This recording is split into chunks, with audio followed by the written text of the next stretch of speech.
Visit sayrite.com for all your project supplies, tools, and instructions.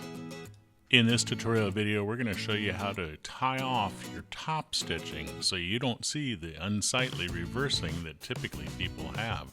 So there's really no start point or end point if you do it this way. This short video was taken from a portion of an upcoming video showing how to sew a curved knee roll cushion with fabric backing. Coming soon. Let's get started. I have my edge guide foot on the fabricator sewing machine. This is on the left side. I think it's 3 millimeters from the stitch. We have different sizes if you'd like. And I am going to sew a 6 millimeter straight stitch for the top stitch. It just looks better. So the edge guide foot goes in here. The seam allowance is off towards the throat of the sewing machine to the right. So I'm going to be sewing through the seam allowance.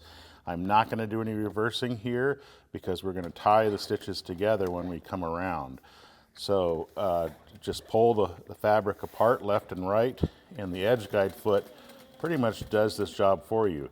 Now you don't want to go fast because this is a stitch that everyone's going to see. To sew this top stitch, we're using the Sayrite Fabricator sewing machine. The Sayrite Fabricator is a compound walking foot. The needle moves back with the center foot as it pulls the fabric. Don't get confused by other machines that look alike but don't have that feature. Okay, we're coming up to the point where we started sewing, and I will show you now how to tie a stitch together so that you have no reverse stitching. And you want to try to land in that exact same hole if possible, which means you may have to make an adjustment to how your stitch is coming up to that point.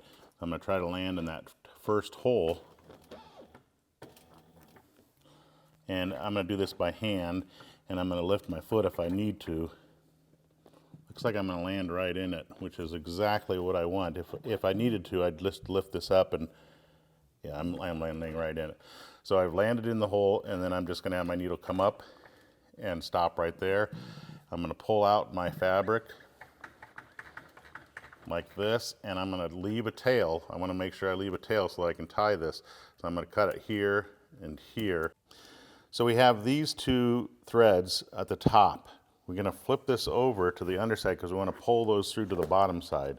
So you have two threads on the bottom side. So just pull on this, and you can see the little loop, and take a seam ripper. Don't cut your threads, but just grab the loop, pull it through. And then on this one, you need to give it a yank. See the loop come up, yank, yank, yank. And then I just take a seam ripper and I put it in that loop without cutting it and pull it to the back side. So now I have no threads on the front and all of them on the back. So you'll see here that I have threads to the left.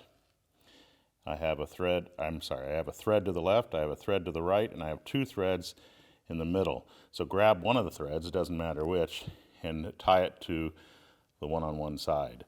So we're going to just do a double hand knot here. Sorry, my hands are very big. So one like that, and then we'll use this leg and go through. Just a knot is basically what I'm doing. Ugh.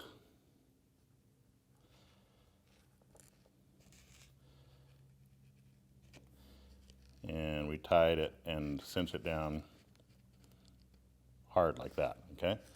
Now we take the other middle thread and the one on the opposite side, and we do the same thing. We tie those two together. One and two.